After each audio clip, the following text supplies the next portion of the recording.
If you need unlimited domination, clutch time, or anything else grinded, make sure you hit up Rose NBA on Twitter for quick, safe, and reliable grinding services. Yo, what is good, YouTube, and welcome back to another JC2K video. In today's video, we're going to be ranking the top 10 best point guards in NBA 2K23 MyTEAM here on this list. Before we hop into the video, if you haven't already, make sure you hit that subscribe button. Help me push towards the 8,000 subscriber mark on the channel. I upload every single day. I would really appreciate your support if you haven't already, if you do subscribe. Without further ado, let's hop right into it. Let's start off with number 10, which is where I'm going to put Ja Morant. And I know I have him a lot lower than I've had Ja on my previous top 10 point guard lists. But the reason for that is because Ja just is not that great on the defensive end of the court. And that's becoming more and more important, especially with all these tall PGs. Super fast, decent shooter with a very good release, and an elite slasher with 4 Hoff finishing badges, including fast twitch, limitless takeoff, and posterizer. Also Hoff quick first step.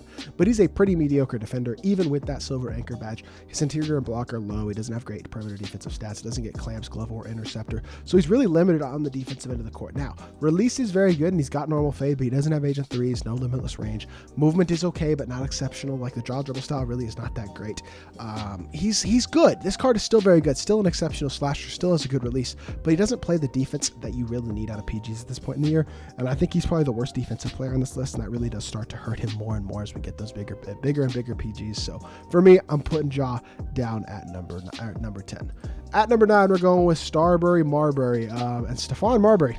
I mean, very, very good card. 6'3" with a 6'4" wingspan, 95 speed and excel, 84 shot 3, 85 driving dunk, 95 perimeter, 95 lateral, 94 steal, and 81 interior defense. I know he's got that low block rating, but a high interior with elite perimeter defensive badges, Hoff glove, Hoff challenger, Hoff clamp breaker, Hoff quick first step are 4 really good Hoff badges. He's got gold bullies, gold posterizer, silver fast twitch, and limitless takeoff, decent shooting badges, can get claymore, can get blinders. Very, very good playmaking badges and defensive badges, obviously. He's just a much more versatile card. He's a very good slasher. He's got a really good release. D-Rose base, favors upper is good. Trade dribble style is decent. He's a very, very, very good card. I really like this Steph Marbury card a lot. I think he's one of the best budget PGs in the game, one of the best diamond cards in the game, period. And I think he does deserve a spot on this top 10. At number 8, we're going to go with Alex Caruso, and Alex Caruso actually has gone up since the last point guard ranking that I did, where I had him at number 10, and now I have him at number 8, even with these new PGs out. That's because my opinion on this card just continues to change. He's so good defensively. He's got really good size, and he's an elite defender, and that does a lot for me. Also, he can dunk the ball, he can shoot the ball, he's got acceptable athletic ability, decent shooting, playmaking, and finishing badges, but defense is where this card shines. Gold anchor is an incredible badge to have. Also has Hoff glove, Hoff interceptor, gold challenger, gold clamps, gold pick dodger. Just very versatile on the defensive end of the court. One of the best defensive PGs in the game. He's got a pretty decent release. MJ dribble style is good.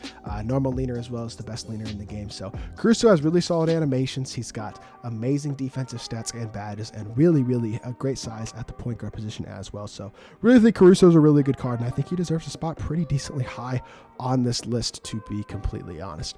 At number 7, I'm going with Galaxy Opal Gilbert Arenas. I know he's an Opal, but I just don't think I can put him any higher than number 7 on this list. He is a pretty good card, but he's got a couple flaws. So what he does really, really well, first of all, obviously his badges are amazing, especially shooting badges, but playmaking badges are good too. He's got good speed, good shooter, pretty acceptable dunker as well, and not a horrible defender, just not amazing. As a trophy case card, especially a trophy case Opal, he's got 6 badge slots, which means you can add a limitless takeoff, a posterizer, badges like clamps, glove, interceptor, and anchor as well. If you wanted to add all 6 of those, you could do that.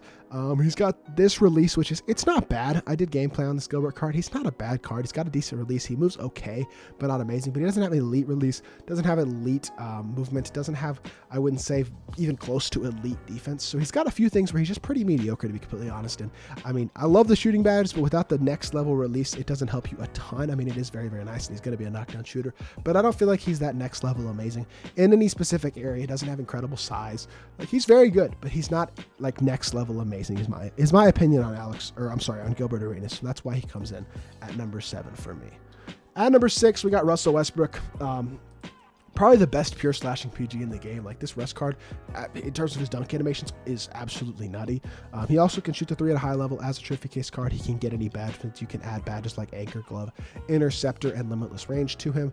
He's got Hoff quick first step, Hoff clamp breaker, Hoff dimer, Hoff fast switch, Hoff limitless takeoff, and posterizer. Very solid perimeter defender. Not good on the interior, but the anchor badge, being able to get that is nice. He's got a good player build for a PG at 6'3" with a good wingspan. And like I said, the player build is really solid. And the movement movement is really good. Russ size up, MJ dribble style, both very, very solid. And release that is also pretty solid.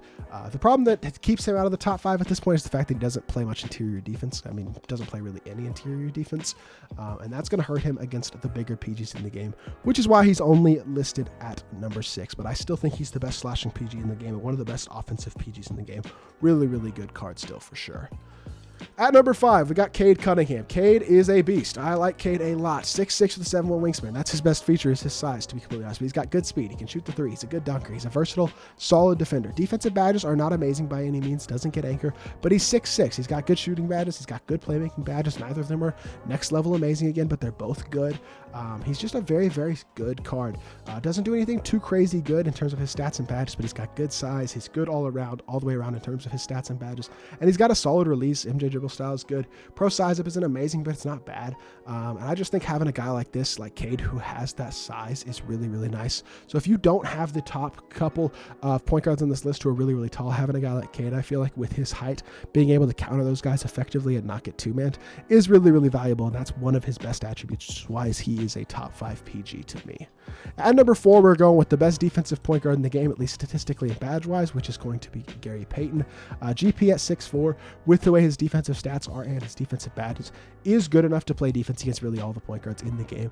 He's one of the few PGs who can actually be your on-ball lock, which is really, really nice if you're going up against a PG who's more of that on-ball scorer, like a Russell Westbrook or like the guy we'll get to here in a second. But gold limitless range as well, half agent 3. He's got the normal fade. He's an acceptable dunker, but not amazing, but very good speed, very good shooter. Release is okay. I wouldn't say it's next level great, but it's okay. Normal leaner obviously is really good. Jaw dribble style is pretty mediocre. Kobe size up's good. Pippen behind the back, while not nearly as good as previous years, it's not bad. And he's a great defender, and defense is really what puts this card in the top 4 for me, as well as having that normal fade. Wish he could move better and wish his release was a little better. It would also be nice if he was a better slasher. He's one of the worst slashers on this list for sure. Might actually be the worst, but because of how good he is defensively as well as his size and that normal fade, he's still a top 4 point guard for me. At number 3, we got John Wall. And J-Dub, John Wall, has been one of my favorite cards in the game for a while. Really like John Wall a lot. Super fast, really good shooter with a great release. 95 driving dunk, very solid defender. Great player built for a point guard. Looks really tall. Hoff clamp breaker, Hoff fast twitch, and Hoff pogo stick are 3 of his 6 Hall of Fame badges. Doesn't get limitless range, but you need to add bailout to him. He doesn't get anchor either. So there's a few badges that he is missing, but he's got a money release. He's a very solid defender. He's got great speed and obviously incredible dunking ability. But yeah, having that really nice release is really what I like a lot about the card. I feel like he is similar to Gary Payton, not as good of a defender, but a much better slasher, both of them having pretty good size at the PG position as well with pretty good player builds. And I think he does deserve a spot here in the top 3. Really like this card a lot. At number 2, we got Magic Johnson. Magic is just, Magic's just Magic. He's 6'9". Like, what else can you say about the card? 6'9" at the PG position is crazy. Hoff bully, Hoff post spin, Hoff clamp breaker, quick first step, unpluckable dimer, and floor general. Good speed. Does not have a good dribble style, but he can shoot wide open. He can dunk the ball effectively. He gets standing dunks, and he's a much better defender than early Magic cards generally are, especially with these badges. No anchor, but everything else that's key is on this card, which is really, really nice. Magic's really, really solid, to be completely honest. He doesn't move well. His dribble style sucks, but it almost doesn't matter because he can hit wide open. He's not going to be your primary ball handler on offense. He can set screens really effectively and slip to the rim when being guarded by smaller players, and his size is such a mismatch at 6'9". That's the main reason this Magic is so good, is because of his size, because he doesn't move well, and he's really not that exceptional of a card in any way, but his size with his defensive ability at the PG position is just so valuable, and I think that's enough to put him at number 2.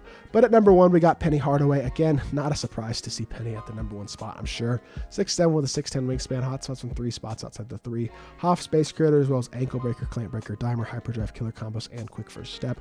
93 speed and excel, 86 shot 3, 85 driving dunk, solid defensive stats, solid defensive badges as well. Not quite as big as a guy like Magic, not quite as good defensive stats as Magic, but he moves much better than Magic on the offensive end of the court. He's another guy who can hit his shots wide open at a consistent level, and he's a very solid slasher as well. So Penny, just like Magic, really, really good card. I think he moves a lot better than Magic, and that's the main reason I have him higher than Magic, is because he's a little more versatile. But he's another tall PG, which is crucial on defense, and as a two-manner on the offensive end of the court. So Penny's a really, really good card, and definitely, in my opinion, the best point guard in my team. So this is my ranking of the top 10 PGs currently in the game. Let me know what you think of my list down in the comment section down below, who I maybe ranked too high, too low, or left off the list entirely that you'd like to hear my thoughts on. But if you did enjoy the video, make sure you hit that like button and subscribe, and I'll be back with more 2K content very, very soon. I appreciate y'all. Peace.